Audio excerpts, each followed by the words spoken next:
Baghmara BCCL block 2 और Warora area 1 परियोजना के प्रबंधन एकीकरण करने की योजना बना रहे हैं। दोनों परियोजना को एकीकरण करने का निर्णय लिया गया है। बीसीसीएल प्रबंधन के निर्णय के खिलाफ संयुक्त मोर्चा ने विरोध शुरू कर दिया है। बरोरा एरिया 1 क्षेत्रीय कार्यालय परिसर में संयुक्त मोर्चा के प्रतिनिधि धरना प्रदर्शन कर अपना विरोध जता रहे हैं। वहीं धरना दे रहे संयुक्त मोर्चा के प्रतिनिधियों ने कहा कि बीसीसीएल प्रबंधन ब्लॉक 2 और बरोरा एरिया 1 को मर्ज करना चाहती है। प्रबंधन का ये निर्णय मजदूर यूनियन को मान्य नहीं है। दोनों परियोजना का एकीकरण होने से मजदूरों के रोजगार घटेंगे, विकास कार्य रुकेगा, मजदूरों को मिलने वाली सुविधाओं में कमी आएगी। चरणबद्ध आंदोलन के तहत धरना आज दिया जा रहा है। अगर प्रबंधन निर्णय को नहीं बदलता तो क्षेत्रीय कार्यालय से लेकर मुख्यालय दिल्ली तक आंदोलन किया जाएगा।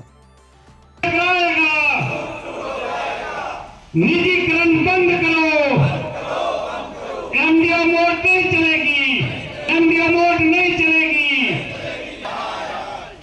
धन्यवाद।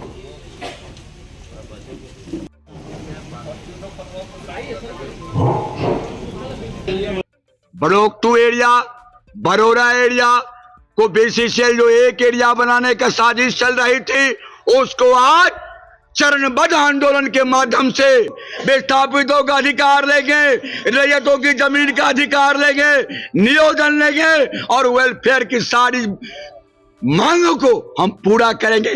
तभी तो ये कार्यक्रम खत्म होगा, नहीं तो आज के बाद 25 तारीख का जो बंदी संयुक्त मोर्चा जो घोषणा किए, हमारे सम्मानित सभी नेता ने जो घोषणा किया, चाहे इंटक है, एटक है, सेटू है, एचएमएस है, जेएमएस है और तथाकथित हमारे कई क्षेत्रीय यूनियन है, ये तमाम यूनियन जो एक साथ हम लोग हैं, ये यहाँ से आंदोलन को उठाते उठाते दिल्ली के जंतर मंतर पर ले जाएंगे। नहीं होने का जो प्रबंधन का मंशा है, उसको हम लोग पूरी तरह से विफल करने का निर्णय ले चुके हैं संयुक्त मोर्चा, और होने नहीं देंगे। कार्यक्रम का शुरुआत हो चुका है।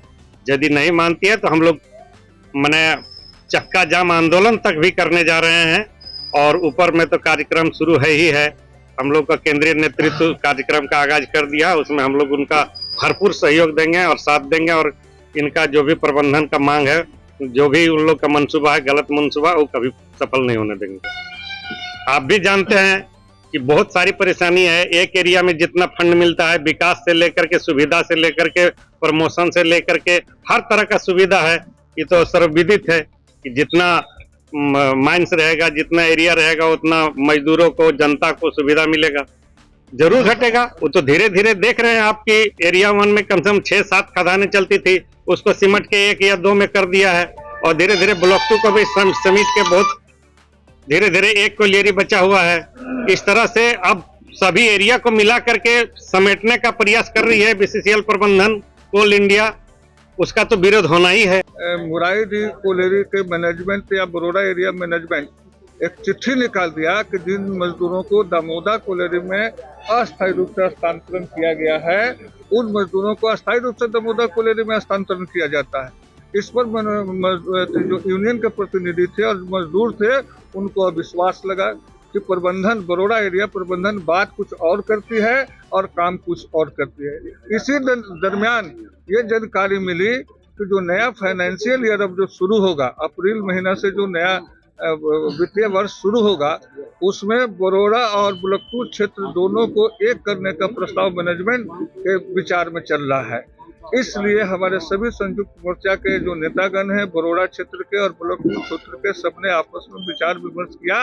मजदूर हित में इस प्रबंधन की कार्रवाई का विरोध करने का निर्णय लिया। सरकार की जो केंद्र सरकार की जो मंशा है, ये सीधी सी है। जो कोल जो है, कोल इंडिया प्रबंधन दुनिया का सबसे बड़ा कोयला उत्पादक कंपनी है और उसमें बीसीसीएल, जहां हमारा कुकिंग कोल कोयले का पूरा प्रचुर मात्रा में भंडार है, इसको बड़े बड़े जो पूंजीपति हैं, जो कैपिटलिस्ट है, उनके हाथों में देने का ये पूरा साजिश है। और इसी साजिश के तहत ये जो एमडीओ मोड की बात आज आ रही है, ये चल रही है ताकि बहुत से कम रेशियो में, कम 7% पर जो जानकारी हम लोगों को मिली है कि मधुबन कोलियरी, जहां पर हमारे कोकिंग कोल और स्टील ग्रेड का कोयला प्रचुर मात्रा में वहां है, उसको एमडीओ मोड में दे दिया है। ये भी स्पष्ट बातें सामने आ रही है। इसलिए हम लोगों ने संयुक्त मोर्चा के माध्यम से एमडीओ मोड और जो हमारी एकीकरण 2 एरिया को मिलाने का जो बात है, इसको हम लोगों ने सभी ज्वाइंट फ्रंट के लोगों ने विरोध किया है। देखिए, ये मामला यहाँ से शुरू हुआ है, लेकिन इस आंदोलन को चूंकि हमारे सभी केंद्रीय नेता जो हैं, सभी ट्रेड यूनियन के केंद्रीय नेता हैं, वे भी उसका विरोध कर रहे हैं। और आपको जानकारी भी होगी कि 20 मई को राष्ट्रव्यापी इस पर आंदोलन प्रारंभ कर दिया गया है और पूरे देश में इसका विरोध होगा। ये मामला सरकार के समक्ष तक हम लोग पहुंचाने का निर्णय लिया है।